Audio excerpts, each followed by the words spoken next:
미 서부 지역은 비교적 지진 활동이 활발한 지역입니다. 샌프란시스코를 포함한 캘리포니아주 일대는 환태평양 조산대에 걸쳐져 있기 때문에 전 세계적으로 지진이 빈번하게 일어나는 몇몇 지점들 중 하나라고 할 수 있죠. 1906년 바로 그 샌프란시스코에서 규모 7.8 정도의 지진이 발생하게 됩니다.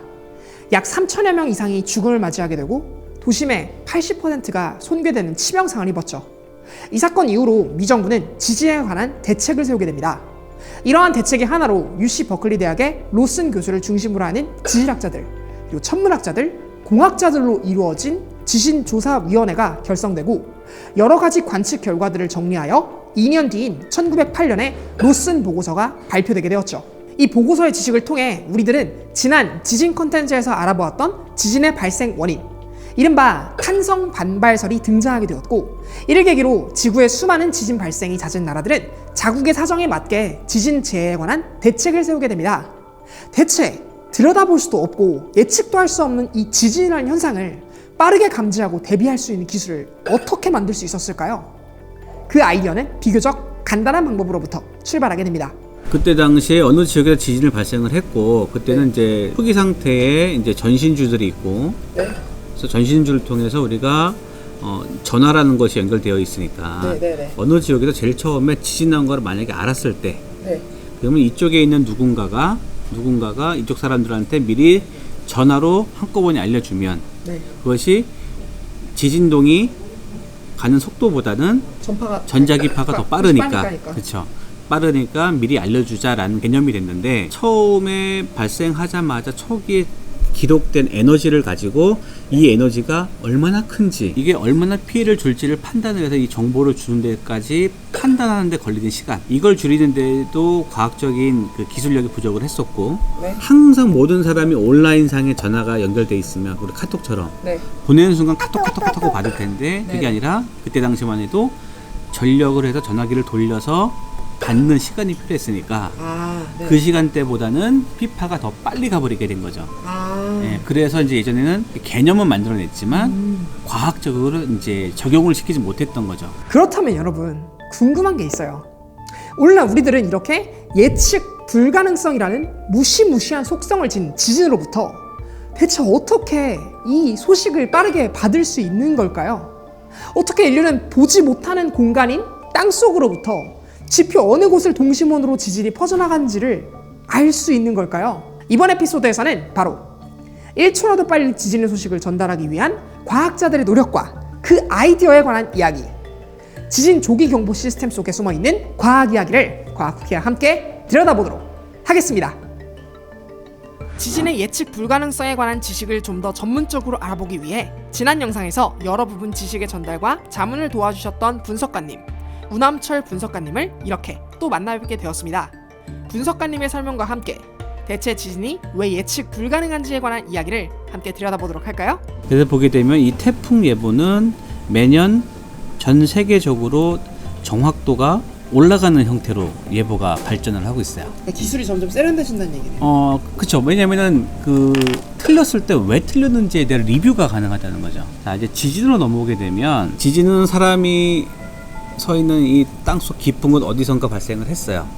그래서 우리는 이 땅속을 뭐 예를 들어서 포항 지진 같은 경우에 한 7km 밑에서 이제 발생을 했다고 우리가 이제 예측을 하고 있는데, 이거를 알 수 있는 방법은 이제 지진계를 통해서 아까 얘기했던 뭐 피파라든가 따로는 에스파라든가, 피파라든가 에스파, 이걸 이용을 해서, 얘는 가까우니까 PSC가 짧을 것이고 얘는 PSC가 점점 길어지고 얘는 PSC가 더 길어지고, 이런 원리를 이용을 해서 이제 얘의 위치를 거꾸로 역산을 해서 들어가게 돼요. 그러니까 PSC라는 말은 피파와 에스파의 시간 차이, 그렇죠. 앞선 지진 콘텐츠에서 우리는 진원으로부터 발생하는 두 종류의 파동, 즉 피파와 에스파의 특징을 각각 알아보았습니다. 재미있는 점은 두 파동은 미묘하지만 약간의 속도 차이를 가지고 있다는 점입니다. 피파는 약 6에서 8km/s의 속도를, 그리고 에스파는 약 3에서 4km/s의 속도를 지니고 있기 때문에 진원으로부터 거리가 먼 도달점일수록 두 파동이 도달하는 시간의 차이가 자연스럽게 벌어지게 됩니다. PSC라고 일컬어지는 이 시간은 바로 이러한 특징 때문에 관측소가 진원으로부터 얼마만큼 떨어져 있는지를 캐치할 때 사용할 수 있는 아주 유용한 정보이죠. 일반적으로 과학적 방법이라고 하면 가장 먼저 연구하고자 하는 대사에 관한 인식, 즉 문제인식 단계를 거쳐 합리적인 가설을 설정하고 또 이에 맞는 모델링 또는 실험을 설계하고 수행한 뒤 예상한 가설과 맞는지에 관한 충분한 관찰과 검증이 이루어지는 과정을 진행하게 됩니다.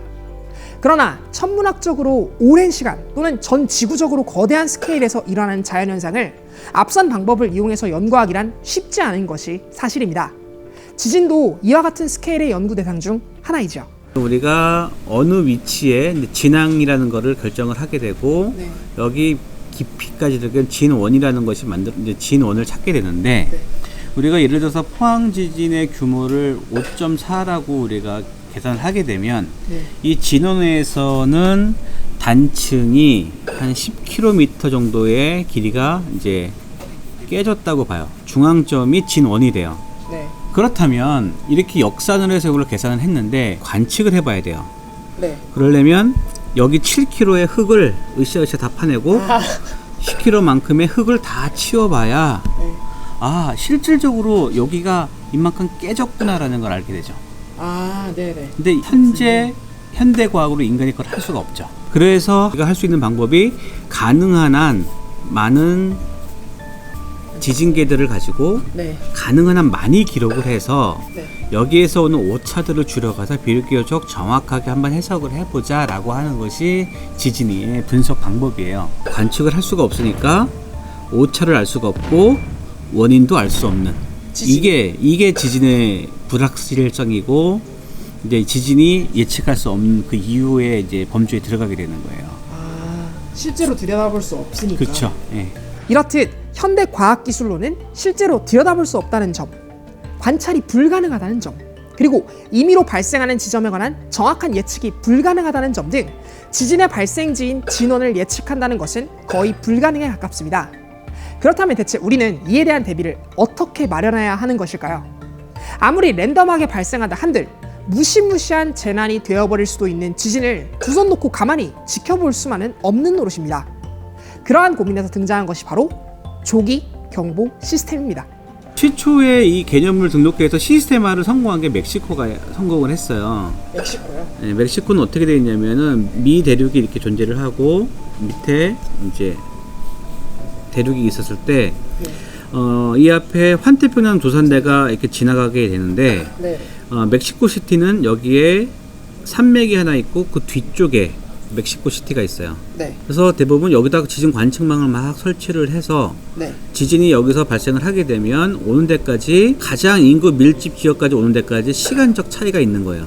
네. 그러니까 여기서 관측을 해서 어느 정도 있다라고 했을 때 먼저 정보를 알려줌으로 해서 멕시코 시티 사람들이 대비할 수 있게끔. 그래서 가장 이상적인 그 국가적인 그 지형적인 구조를 갖고 있는 게 멕시코였었어요. 조기 경보 시스템. 예. 그래서 멕시코가 제일 처음에 만들어서 이쪽에서 이제 성공을 했고, 네. 이제 이런 히스토리를 갖고 있어요. 그러다 보니까 이게 앞서 얘기한 대로 네. 조기경보라는 것 자체가 불확실성에서 출발을 했고, 제일 먼저 안 사람이 네. 모르는 사람한테 알려주자. 아, 네. 라는 개념으로 출발을 하게 된 거죠. 조기 경보가 아닌 일반적으로 지진파의 규모를 관측하기 위해서는 P파와 S파의 간격, 즉 PSC도 필요하고 S파의 규모 등 여러 요인들을 종합해서 분석해야 합니다. 그러나 인명피해 등 지진의 피해로부터 국민을 보호하기 위해서는 분석보다는 조기 경보와 대응이 중요하겠죠. 시간적으로 가장 먼저 도달하는 P파를 이용하면 금방 대응할 수도 있을 텐데 이것만으로는 정보가 부족하지 않을까요? 그래서 과학자들은 고민했습니다.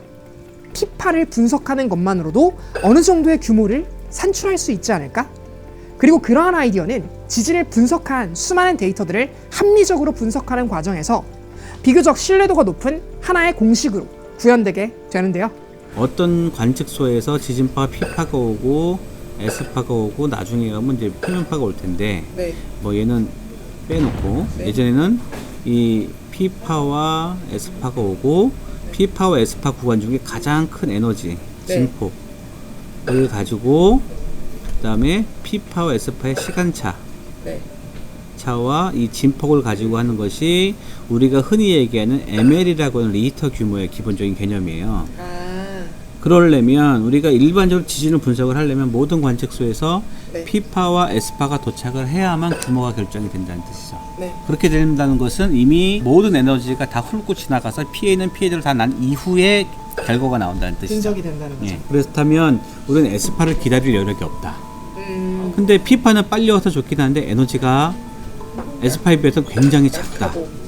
그래서 이거는 통계적인 방법을 이용을 해서 한 지역에서 네. 수많은 지진이 발생을 한 경험식을 가지고 네. 피파가 요만큼이 왔을 때는 네. 에스파가 이만큼 오더라 라는 관계식을 만들어낼 수 있게 돼요. 지진 관측을 오래 하다 보면. 네. 그래서 피파만 가지고 규모를 산정을 했는데 피파 갖고 산정한 규모가 규모 5.0 이상이 되면 네. 피해가 발생할 거라고 이제 예상이 된 거죠. 외벽이 떨어지고 담이 무너지고 하는 걸 우리가 봤으니까. 네. 그래서 5.0 이상이 되면 우선은 빨리 알려주자는 개념이 이제 조기 경보가 되는 거예요. 그 다음에 얘를 빨리 알려줬으니까 네. 알려주고 난 이후에는 네. 어떻게 하냐면 정밀 분석을 하고. 그쵸 에스파까지 다 도달한 전통적인 방법을 가지고 네. 정밀 분석을 해서 이제 우리가 상세 정보를 주는 거죠. 그러니까 그래서 우리가 신속 정보 줄 때는 추정 규모 네. 이 에너지에 대해서 추정을 해봤을 때 규모가 얼마로 추정이 된다. 네. 그 다음에 이 추정 규모 정보를 준 후에 우선 이 정보를 받으면 국민들이 할 일은 먼저 빨리 대피를 하고 아, 네네. 안전하게 대피한 운동장에 앉아서 상세 정보를 받아 보시라는 거죠. 그래서 아까 왔던 정보가 규모 얼마짜리였는데 신속 정보로서는 뭐 규모가 5.9라고 왔는데 대피하고 나서 상세 정보를 보니까 5.8이었구나 라고 이제 보게 되는 거죠. 그러나 이 지진파의 규모 등의 정보는 비교적 불확실성이 높은 정보입니다. 그럼에도 불구하고 이 피파만을 이용하여 산출된 빠른 분석이 우리에게 정말 중요한 이유는 무엇일까요? 비유를 통해서 함께 그 이유를 알아보도록 할까요? 우리가 일상생활에서 가장 많이 겪는 또 다른 재난 중에 하나가 이제 화재가 있어요. 네. 화재가 있는데 저 아파트 단지에서 누군가가 창문을 열고 불이 났는데 어느 아파트 몇 동 몇 호 안방 오른쪽 구석에서 전기장판에 누전으로 불이 났다고 외치잖아요. 그런 재난이 발생하면 제일 먼저 불이야 하니까 불이구나 해서 사람들이 대피를 먼저 해요. 네. 그 다음에 나중에 와서 보니까 실제 불이 나고 주사위 나중에 와서 갑자기. 보니까 오른쪽 안방 오른쪽 구석에서 전기장판 합성으로 불이 났었네. 그건 나중에 알아도 되는 정보예요. 상세 정보는. 재난 정보는 우선 빠르게 불이라는 것이 인지가 됐고 지진에서는 5.0 이상이 되면 얘가 피해를 입을 수 있기 때문에 얘는 무조건 지진이다 라고 해서 빨리 알려줘서 대피 먼저 시키고 네.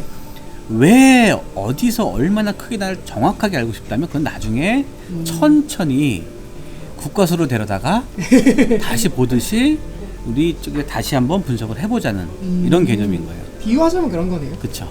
다시 말해 지진 조기경보 시스템이란 말 그대로 경보를 목적으로, 즉 국민들의 안전을 목적으로 하는 시스템이기 때문에 일단 위기 상황에 빠르게 대처할 수 있는 방법으로서 제안되었다는 그 본질을 들여다본다면 다소 불확도를 가지고 있다고 할지라도 우리의 생명과 안전을 보호할 수 있는 아주 중요한 장치라는 의미에서 매우 가치가 있는 연구 성과와 기술이라고 할 수 있는 것입니다.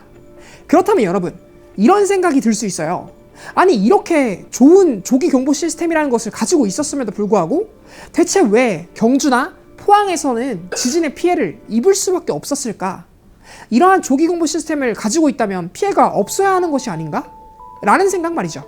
조기 경보만 있으면 네. 사람들이 더 이상 피해를 안 볼 것 같은 거예요. 네. 그죠? 빨리 주고 먼저 5.0 올 것 같은 거 대피를 시키고 대피를 시킨 이후에 나중에 상세 정보를 받아보면 되기 때문에 모든 거에 해결책이 될 수가 있는데 네.